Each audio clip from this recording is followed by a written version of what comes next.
Before diving into this incredible story, consider subscribing to the channel and hitting the bell. Every story here has something to say, and you won't want to miss a single one. The bell rings in the prestigious Washington, D.C. high school. Students, dressed in immaculate uniforms, fill the classroom laughing and chatting. Amid the commotion, Amina Johnson, a 16-year-old black girl, sits shyly in her seat, her books clutched to her chest. Since arriving at this school, renowned for welcoming the children of diplomats, senators, and high-ranking military officers, Amina has become the target of ridicule. Her slightly worn uniform betrays her humble origins. Some students, from wealthy and influential families, consider her different, and therefore inferior.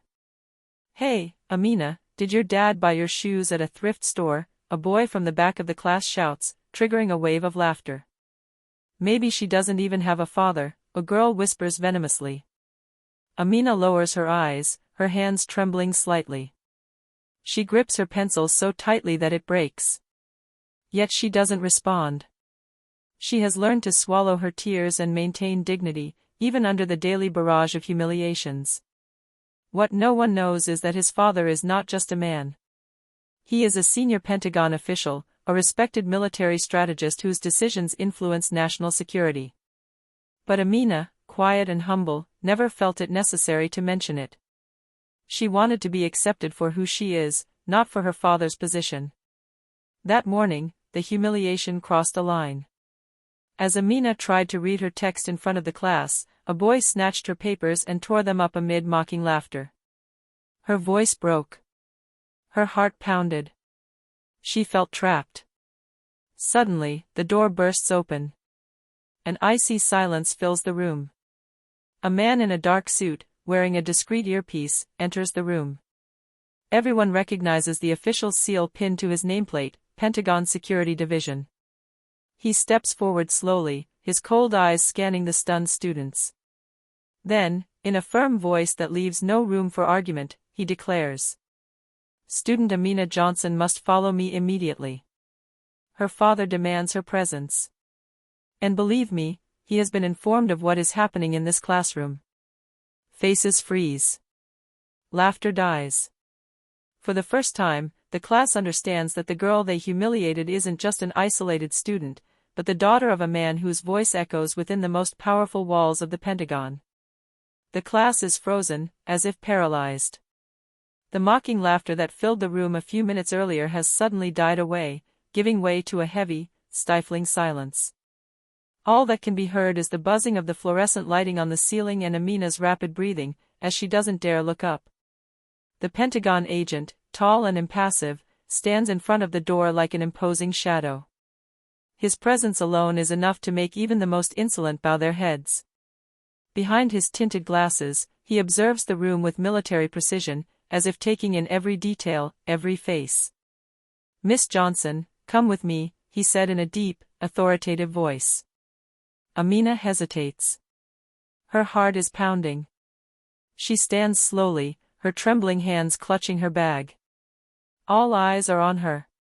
Her tormentors from yesterday, the same students who were still laughing 2 minutes ago, look away, some of them as pale as sheets. One of the most arrogant boys, Jason Miller, son of an influential senator, dares to whisper, "Wait, what's the Pentagon doing here for her?" The officer slowly turns his head toward him. His gaze is so piercing that Jason swallows and immediately looks down, breaking out in a cold sweat.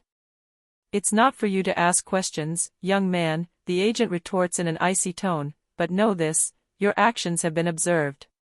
And believe me, the consequences will reach far beyond this classroom." A panicked murmur ripples through the room. Students exchange nervous glances. The teacher, who had been silent until then, pale and unable to intervene, clears his throat awkwardly. I'm sure it was just teasing, nothing serious." The officer glares at him. "Teasing?" His voice echoes like a clap of thunder. "Do you even know what you call teasing? Humiliating, belittling, trampling on the dignity of a student in front of an entire class, and you, the teacher, did nothing to stop it?" The professor lowers his head, unable to answer. Amina, standing, feels her legs wobble. She had never wanted to attract attention, especially not in this way.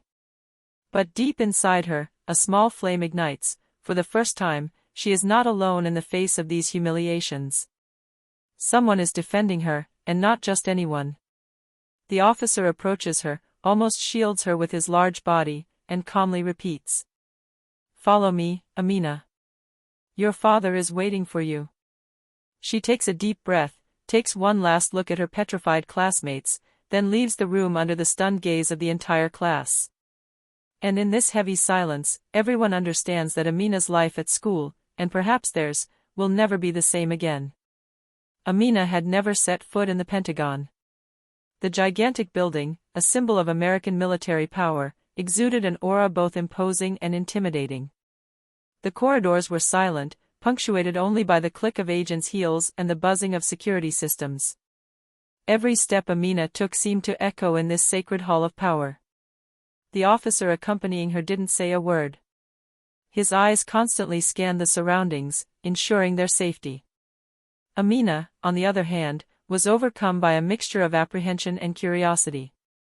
She felt her heart pound, knowing that she was finally going to meet the one person capable of silencing all the humiliations she was suffering. They arrived in front of a large glass room, protected by electronic locks and codes that no one could guess. The agent typed a code into the keypad and the door opened. Inside, a man sat behind a massive mahogany desk. His salt and pepper hair framed a stern but dignified face. His eyes, piercing and intelligent, immediately fell on Amina. "Dad." Amina murmured, surprised despite herself. The man stood up. He approached her and, for the first time in a long time, she felt an immense weight lift from her shoulders. Her father, General Marcus Johnson, looked at her with a mixture of pride and gentleness. "Amen," he said in a deep but warm voice, "I know what you're going through at school. I've been informed of every detail." Amina felt tears welling up. She had always hidden her humiliations, thinking that talking would be useless. But now she realized that her father knew everything. "Dad. I didn't want to," she stammered. "Shoo, my daughter," he interrupted her, "it's not your fault. These children don't understand what's in front of them. But trust me, that's going to change." Amina realized then that her father wasn't just there to protect her. His influence, his position at the Pentagon, and his network of contacts could turn the situation into a thunderclap for those who had humiliated her. General Johnson turned to the agent. "Make sure the situation at this school is resolved. I want my daughter to never suffer any humiliation again. Understand?" The agent nodded silently. Amina, for the first time in a long time, felt a wave of relief. But deep inside her, another, more powerful emotion rose, the certainty that she could now take back control of her life, and perhaps even face those who had hurt her. And as she left the Pentagon with her father by her side, she knew the storm was only just beginning. The next morning, Amina walked through the doors of her high school again. But this time, something had changed. She walked confidently, her back straight, her gaze frank. She was no longer the same shy, self-effacing girl the class used to belittle. As soon as she entered the hall, murmurs ran through the room. The students who had ridiculed her the day before froze at the sight of her. Some exchanged panicked glances. Even Jason Miller, the most arrogant among them, instinctively recoiled, aware that something had changed in the girl's eyes. In his classroom, the teacher stood up upon his arrival, visibly nervous. The students, accustomed to his mockery, avoided making eye contact with him. "Amen," the professor stammered timidly, as if searching for words. Amina sat calmly, placing her bag on the table. She took a deep breath, aware that the situation was now in her hands. She knew her father and his contacts at the Pentagon had already taken steps to ensure the humiliation stopped immediately. But she wanted this to have a lasting impact. As the lesson began, a discreet phone vibrated on the teacher's desk. The screen displayed a message, "Make sure everything goes smoothly. Pentagon." The students exchanged worried glances. Some, who had mocked Amina for weeks, began to understand that their actions had not only social consequences, but could have far more serious repercussions. At the end of the day, several students timidly approached Amina. Some wanted to apologize, others were simply curious to understand what had happened. Amina, with a newfound maturity, listened attentively.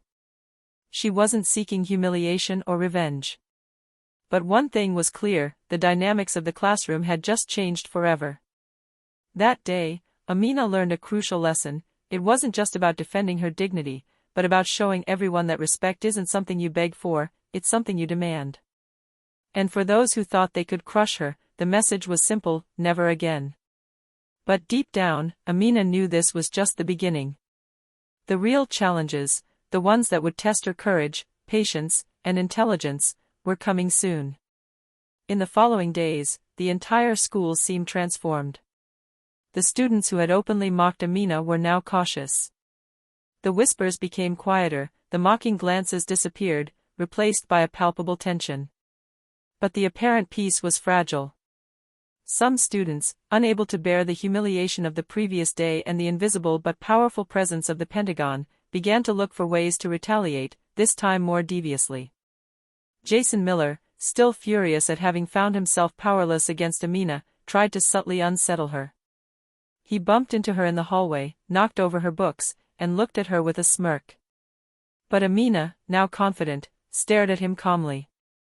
"You really should be careful, Jason. Actions have consequences." Jason blanched. He'd forgotten that behind those calm eyes was the girl whose father controlled one of America's most secretive power centers. Other students tried more indirect strategies: anonymous notes, light gossip, and pointed glances. But through each attempt, Amina kept her cool. She had learned to control her emotions and observe carefully. One morning, as she entered her classroom, she noticed a little note slipped onto her desk. "Do you really think your father can control everything? We'll watch you fall." Amina smiled slightly and gently folded it, showing no fear. She knew the word came from fear and frustration rather than a true threat. During the break, she took out her phone and sent a brief message to her father. "Dad, everything is going well. But I sense some people want to retaliate." A few minutes later, the answer arrived. "Stay calm. Observe. And never lower your head. They'll eventually understand that you never back down."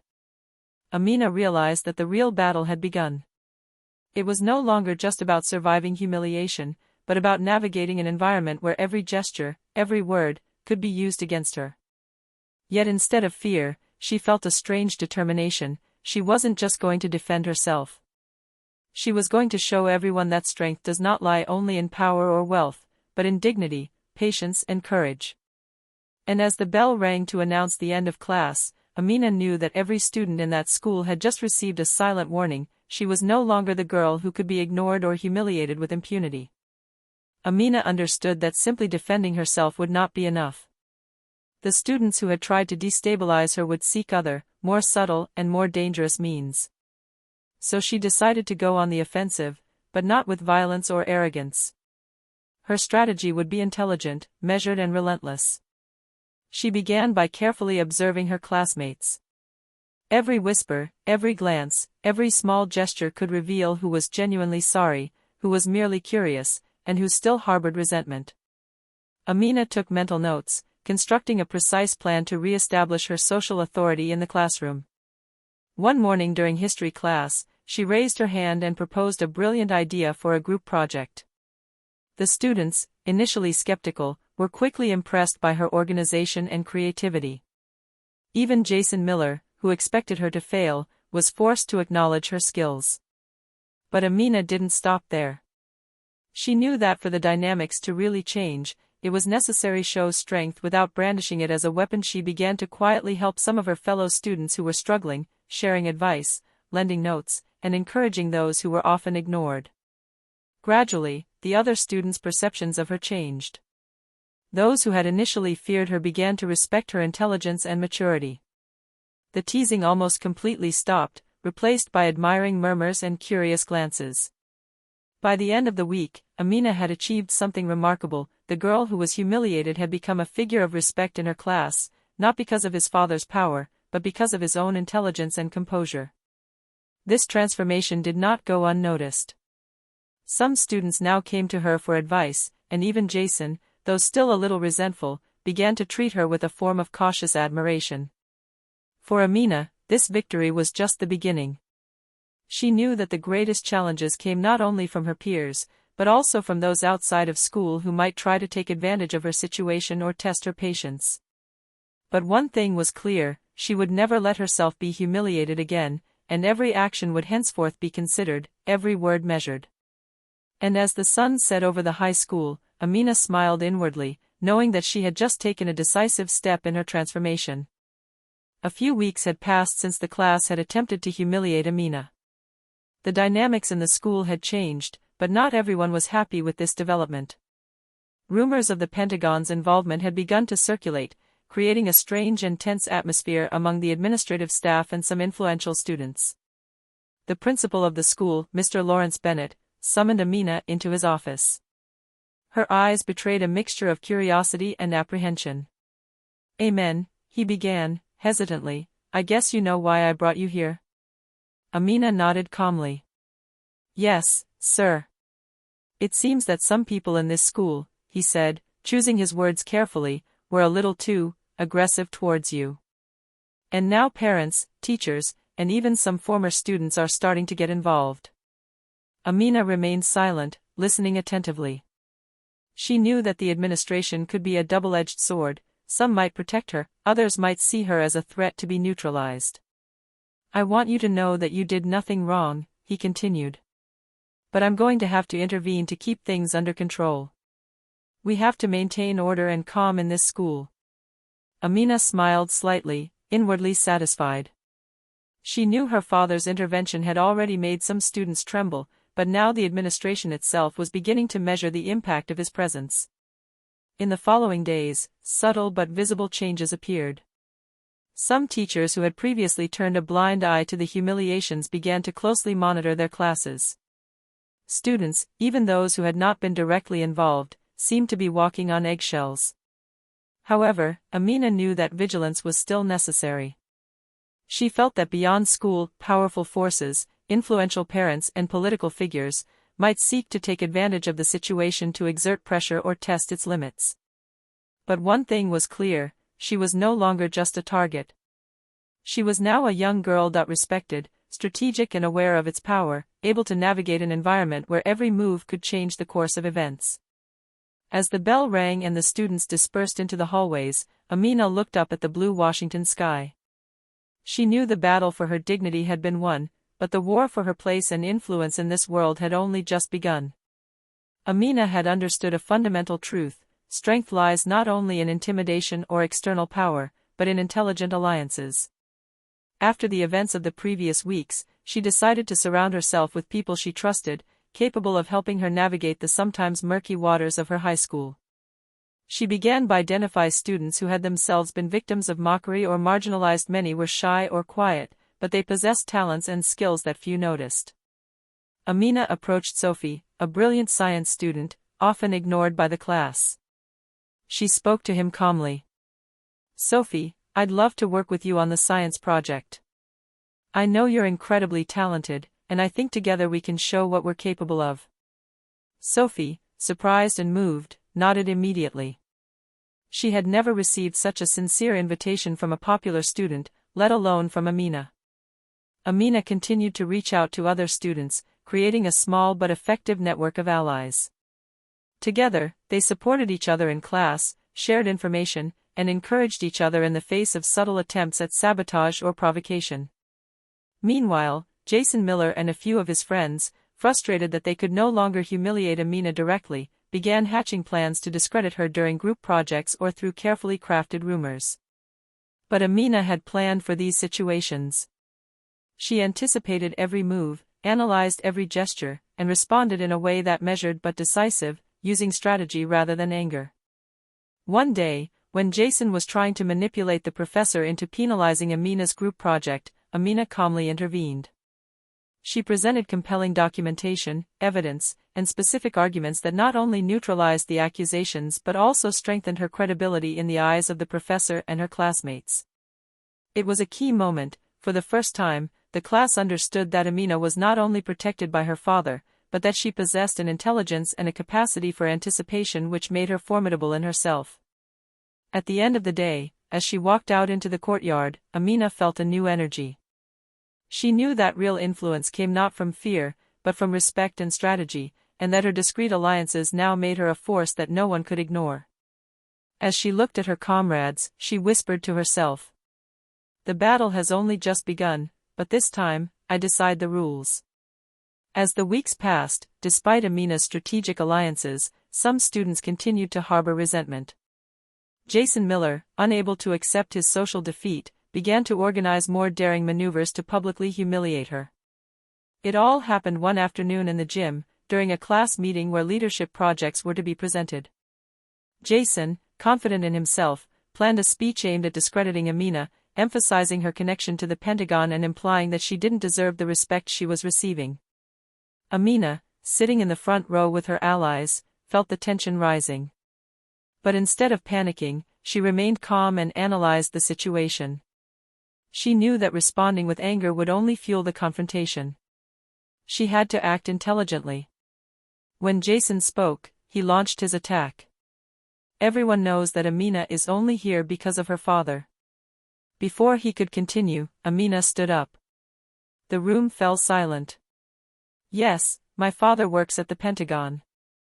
But do you know what I've accomplished myself?" she said in a clear, firm voice. "Every project, every grade, every initiative you see here comes from my work and effort. I am not here because of fear or intimidation, but because of my determination and intelligence." The silence was complete. Even Jason seemed frozen. Amina continued, detailing the successes of her projects, the help she had provided to her classmates, and how her alliances had strengthened the class instead of dividing it. She didn't shout or seek to humiliate, but each word resonated with force and precision. At the end of his speech, a murmur of admiration ran through the gym. Several students, including some who had been Jason's accomplices, gave him a timid round of applause. The impressed teacher nodded approvingly.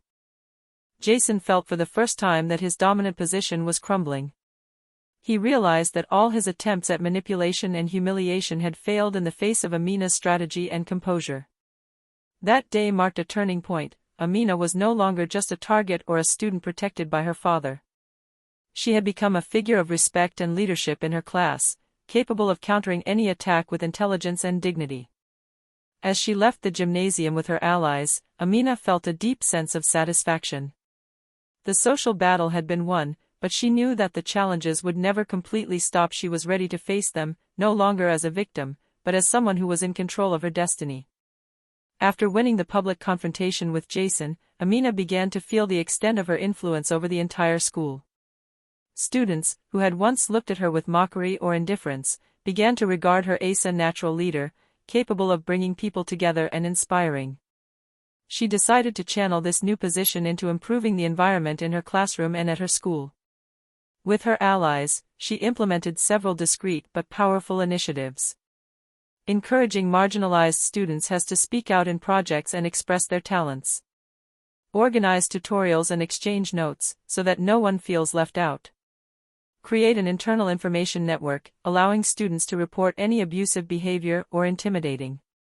These actions, invisible to the administration but perceptible to the students, reinforced her authority and respect throughout the school. Even Jason, though still jealous, began to cooperate cautiously, understanding that he could no longer measure up to her through direct confrontation. One day, during a meeting with the principal and some teachers, Amina received an unexpected compliment. "You have transformed the atmosphere in this class, Amina. I must admit that your influence is positive and remarkable." Amina replied simply, with humility. "I'm not trying to dominate, Mr. Bennett. I just want everyone to have a chance and no one to feel humiliated." But beyond the school walls, signs of her influence were beginning to be felt. Parents, teachers, and even some former students who had heard of her intelligence and composure looked at her differently. Her name was circulating, associated not with her father's power, but with its ability to transform and inspire. For the first time, Amina understood that real power did not come from fear or authority, but the ability to inspire, protect, and bring others together. She had earned respect not by standing up for herself alone, but by creating a collective force around herself. As she left school that day, Amina felt a calm, deep pride. The challenges remained, but she now knew how to face them, with intelligence, courage, and strategy. The school year was coming to an end, and with it came the time to take stock. Amina, now respected by the entire school, walked the corridors with a quiet confidence. The students' looks had changed, they were no longer filled with mockery, but with respect and sometimes admiration. The final obstacles to overcome were her former rivals, particularly Jason Miller and a few of his accomplices. But Amina, true to her strategy, chose the path of diplomacy and intelligence. Rather than humiliate them or confront them head-on, she invited them to collaborate on a final project, which would showcase their school's history and its leadership initiatives. Jason, surprised and suspicious, reluctantly agreed. But as the weeks went by, he discovered another side of Amina, its ability to inspire and unite rather than divide. For the first time, he felt real respect for her, and the resentment began to fade. On the day of the final presentation, Amina and her team took the stage. Their project highlighted each student's talents, positive initiatives, and the importance of collaboration and mutual respect. The applause was long and heartfelt. Even the students who had tried to put her down rose to congratulate her. The principal, teachers, and parents present in the room were impressed. "Amen," said Mr. Bennett, approaching, "you have changed not only your life, but the life of this entire school. You are an example of courage, intelligence, and leadership." Amina smiled softly. She knew that this wasn't just about her father or her position, but of his own inner strength, his composure, and his ability to transform obstacles into opportunities. That day, Amina realized that her journey of humiliation and challenges had not been in vain. She had learned to defend yourself with dignity, anticipate the actions of others intelligently, create strategic alliances, inspire and transform your environment. As she walked out of school in the last rays of the sun, surrounded by her classmates and friends, she knew that her life had changed forever. She was no longer the shy and mocked girl she once was. She was now a respected force, capable of facing any challenge.